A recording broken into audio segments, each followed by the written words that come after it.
Good afternoon, everyone.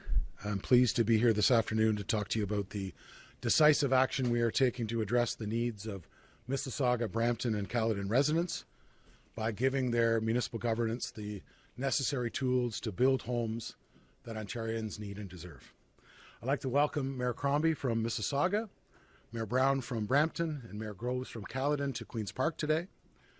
As you all know, today I introduced the Hazel-McCallion Act in the legislature. This legislation, if passed, would begin the process of dissolving the Region of Peel effective January 1st, 2025.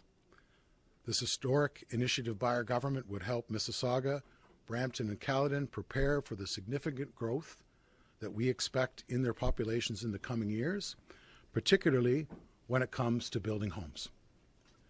It also honors the legacy of the late, great Hazel-McCallion, a pivotal figure in the growth of Peel region, who long believed that Mississauga was capable of standing on its own 2 feet. We agree, and we are keeping our commitment to Hazel by moving forward with a plan that will ensure fairness and stability for the residents of Peel, while ensuring that they have the tools they need to succeed. If the proposed legislation is passed, I would appoint a transition board to help municipalities prepare to become single-tier on January 1st, 2025, when the proposed changes would come into effect. The board would make recommendations on actions our government can take to help the transition proceed smoothly. And it would provide a wide range of advice on matters from financial sustainability to how to allocate assets and liabilities. Also to look at contracts and employment matters and to determine future service delivery models. Now, Hazel had a saying that she was eager to remind me whenever I met with her. I, in fact, have a T-shirt that she gave me back in my ministry office that I use as part of anticipating dealing with government decisions. And that T-shirt and her saying was, "Do your homework." By putting this transition board in place, our government is following that wise advice of doing your homework. And I know that's the right approach for the people of Mississauga, Brampton, and Caledon. Our objective, as I said earlier, is to ensure these municipalities have the tools that they need to support future population and housing growth in the years to come, to reduce duplication, to lower the cost of government, and speed up the delivery of high-quality services to the taxpayers of these 3 communities. This solution respects the individual priorities and characteristics of these 3 unique municipalities and provides a process for stability that is fair, balanced, and provides that stability for their residents. I'm excited about the opportunities that this legislation presents as we work to tackle the housing supply crisis, because getting the dissolution process right will take a commitment and it'll take dedication from both our government and from our municipal partners. And I know on behalf of our government that Mayor Crombie, Mayor Brown, and Mayor Groves are committed to ensuring the process is done right and carried through to the finish line in a manner that is amicable and constructive. Now we're pleased to answer any questions that you would have. Minister, are you going to make the municipalities whole in the Premier's phrasing? Mr. Mayor Brown is concerned about $1 billion in lost infrastructure that his taxpayers have, he says, have helped pay for over the years. How are you going to be writing a big check for Caledon as well? Well, the transition board will deal with financial matters, but obviously we believe that there are good quality municipal services that are being delivered equitably and fairly right now in Peel region, and we believe that the transition board can deal with those matters moving forward. So I have all the confidence, if the bill passes, that we'll have a deal that suits all 3 municipalities. So property taxes are not going to rise in any of these 3 municipalities because of this de-amalgamation? Yeah, my focus is on service delivery, right? I want to make sure that the process, those frontline services that I think are key, and that's really the message to the people who live in Mississauga, Brampton, and Caledon, that the services that you receive today, I want to be preserved and strengthened as of January 1st, 2025. That's the goal. Does Mayor Brown want to speak to the $1 billion or that he might lose? Well, I say I'll stand over here. So, first of all, I say I think there's a lot of opportunity with the dissolution of Peel region that we can do planning and build housing faster, and so I welcome some of the advantages. The only asterisk I put on this is it relates to the question that you asked, and that is we need to be made whole for the infrastructure that since 1974 we built in Mississauga to service all of Peel region. And the initial estimates we have from consultants the city's worked with is to replace the water treatment facility in Brampton. The wastewater facility would be $1 billion and $3 billion respectively. So that's $4 billion. We'd expect a cost contribution from Mississauga like we did for the facilities in Mississauga. It will be significantly north of $1 billion. Just in the last month, we've had 4 housing projects stop because of a lack of servicing. Economic development will grind to a halt. Housing will grind to a halt if we're not made whole. I'm grateful the Premier has said very unequivocally that we'll be made whole, and I appreciate his reassurance to us, because it would be catastrophic for property taxes if that wasn't the case. And so it's really reassuring that at the start of this process, the Premier has said that we'll be made whole on what is owed to the City of Brampton. Minister? So if I may have the opportunity to respond as well. So this is a very historic day. I've been waiting for this day for many years, as has Hazel McCallie, and I know that she fought the formation of the region of Peel and fought Bill Davis 50 years ago, so she's smiling down on us today. So, I've only asked for fairness and equity in this process. I ask that our tax dollars continue to be invested in our city for our growth and infrastructure, our programs and services. And I will only expect, and I know the minister does as well, that same fairness and equity be the principles that move us going forward as we all grow, and we all grow independently so that we are set up for growth. The reality is the infrastructure was paid for by the City of Mississauga when we were in our growth phase, 70 cents on the dollar. And not only does the water and wastewater treatment plant provide for Mississauga and Brampton and Caledon, but also York region. So there is lots of space, and this, in my view, this is easy placed in a utility and managed by an outside board and be a user pay system. And this is very easy to disentangle. So there are a lot of approaches going forward. I look forward to working very closely with the government. But certainly I'm delighted that the minister will be making us all whole. Perhaps it's Mississauga that will be needed to be made whole for the contributions that we have made over the past 50 years during the growth phase of Brampton and Caledon. Thank you. Can I just ask the two of you, the two mayors? You speak and Patrick Brown makes faces. Patrick Brown speaks, you make faces. What is this relationship going to be like over the next 19 or so months as you disentangle it? I think a lot of residents are wondering if you guys can actually come together. I don't know if you're going to be there, but if you guys can actually come together to work this out in an amicable way, seeing as how the two mayors seem to have a lot of distrust in one another. Well, yes, the answer is yes, we will be able to work this out amicably, and I think we have a very professional, very cordial relationship. Of course, we have our differences. We have our differences of opinion as well, and that'll all be evident and unfolded as we go through the audit process, and we've already approved the terms of reference for the audit, and I look forward to opening our books so everyone can see for themselves the status of our finances and our reserves and what exactly Mississauga paid for the past 50 years towards the growth and the development of not only Mississauga, but Brampton and Caledon. And of course, we'll always all be professional as we work together to the dissolution of the region of Peel. And I know we'll be working very closely with the minister and his transition board as well. Mayor Crombie, since Colin alluded to it, He didn't get it. Oh, I'm sorry. Go ahead. So I would just say we're going to be watching this process very closely. And if we express concern, as the stakes are extraordinary. If we have to rebuild our water treatment facility and our wastewater on our own, that's $6,000 per resident. And so we're going to make sure what Brampton has paid in to build this infrastructure, and there's no debate about it. Since 1974, we have built this infrastructure in Mississauga. I appreciate the tone the Premier has set on this, that will be made whole, and no one will be able to walk away from their bill. But let me be very clear. Brampton would never accept our residents being taken advantage of. Every single cent we put in to build that infrastructure in Mississauga, my residents expect back because the infrastructure has been used up. The servicing capacity has been used up. It's like going for dinner and having one party eat the entire plate, give you the empty plate and say, let's share it now. It's wrong, and it would be unconscionable for our residents, and I will not back away from standing up for the residents of Brampton. Oh, yes, please. I know that we're the child in this marriage, but the children gets to speak in a divorce because at the end of the day, the children, they are affected. So we're the child and we're the children, so we want to speak. And on behalf of my residents in Caledon, we are confident that this decision by the province did not come lightly, and that we are confident that we will be taken care of throughout this process. I have every confidence in your transition board, Mr. Minister, that all of these things will be worked out.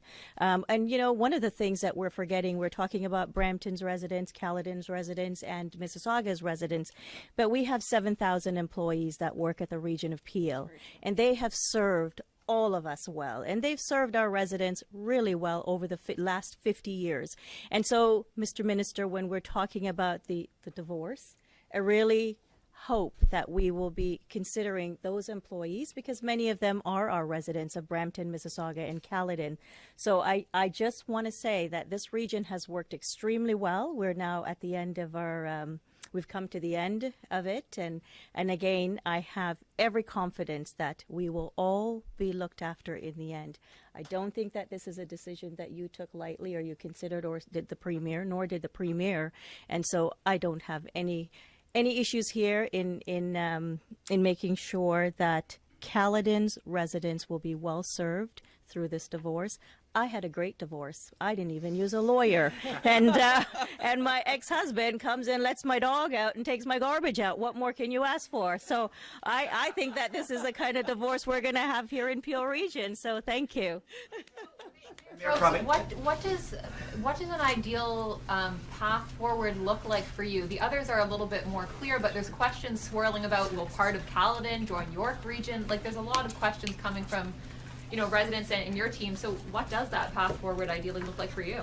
At this point in time, we don't know what that path looks like, but I'm sure that through this, your transition board, Mr. Minister, that will be determined what we will look like. I will say that Caledon will be the next frontier of growth. We are expected to take a lot of greenfield development, and so we will need services. We will need to be made whole. And again, as I said, not sure where that's going, but I am sure that through this process, that process will determine where we go, how we're served, and will ensure that the growth that we're going to be taking will be paying for itself. Is this a move you wanted?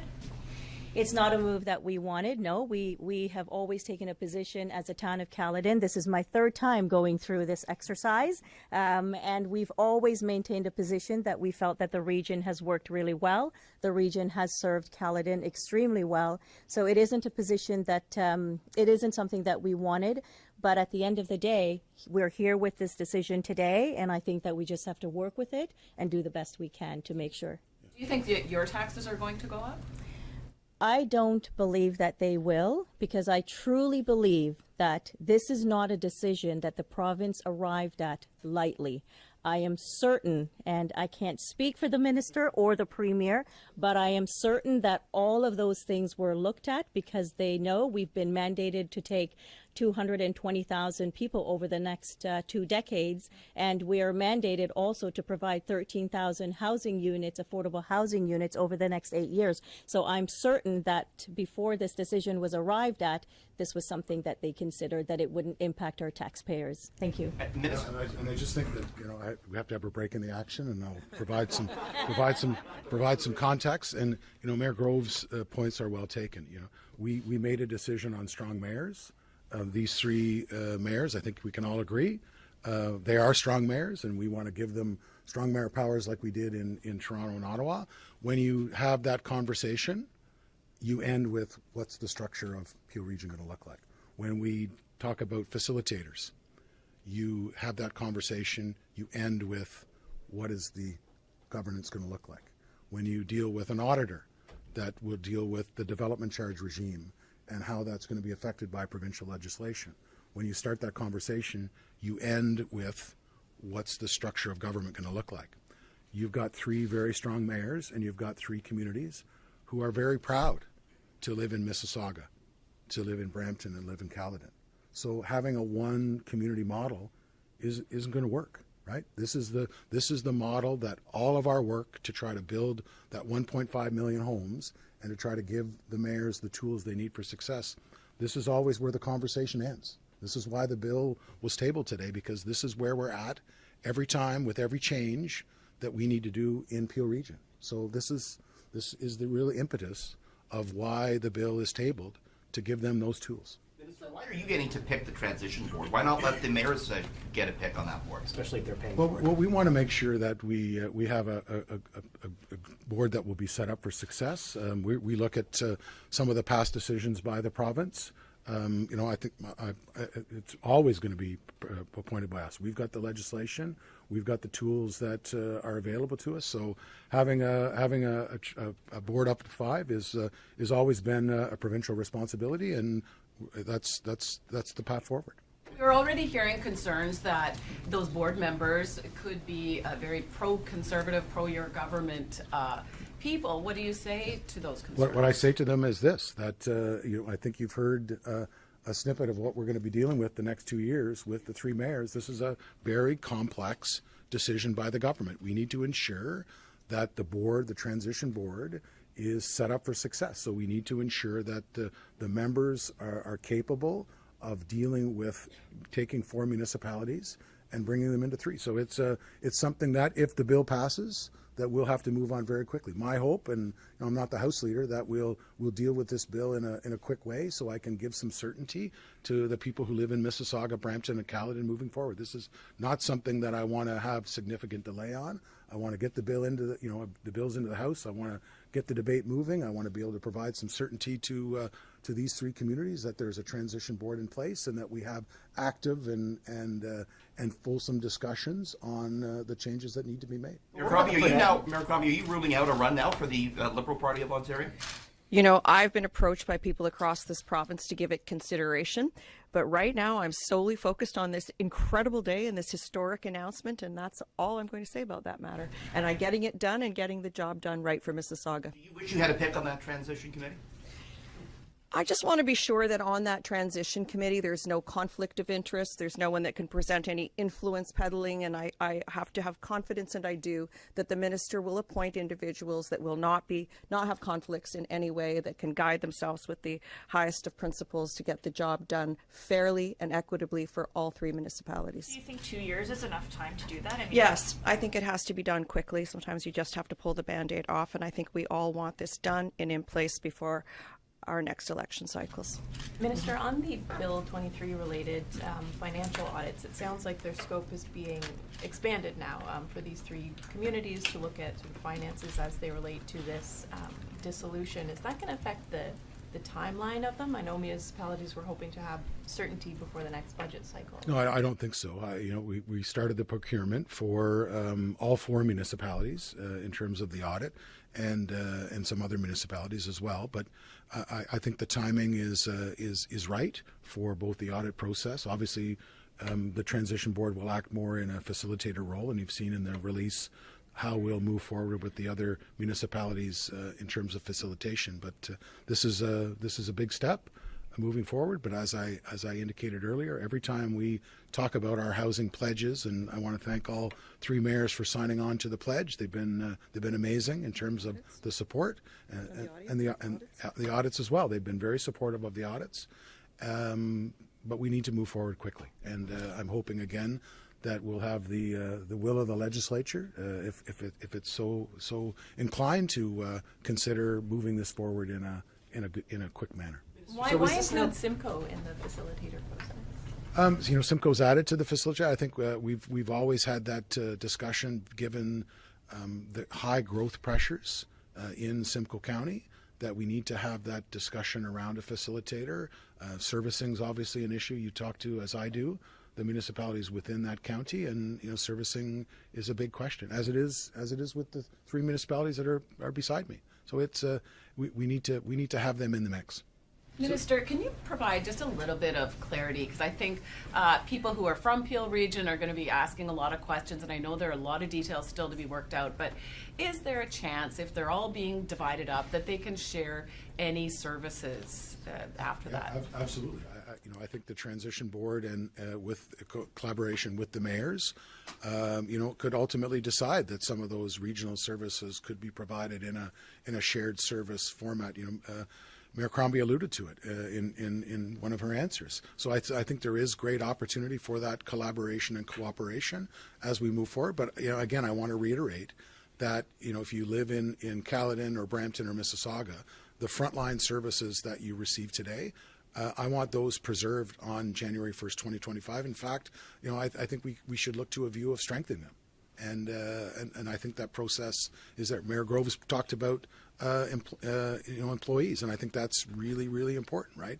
As a former CAO, you're going from 4 municipalities with 4 CAOs down to 3. So there is going to be some employment issues that, again, we're going to need the 3 mayors and the transition board to work collaboratively together as we move forward. And again, from an employee standpoint, as someone who worked in a municipality, you want to provide that certainty. You don't want this to drag out for months and months and months before you get a transition board in place and you get those first meetings with these communities. You have to, in all honesty, you have to move fast. And is Peel Police one of those options?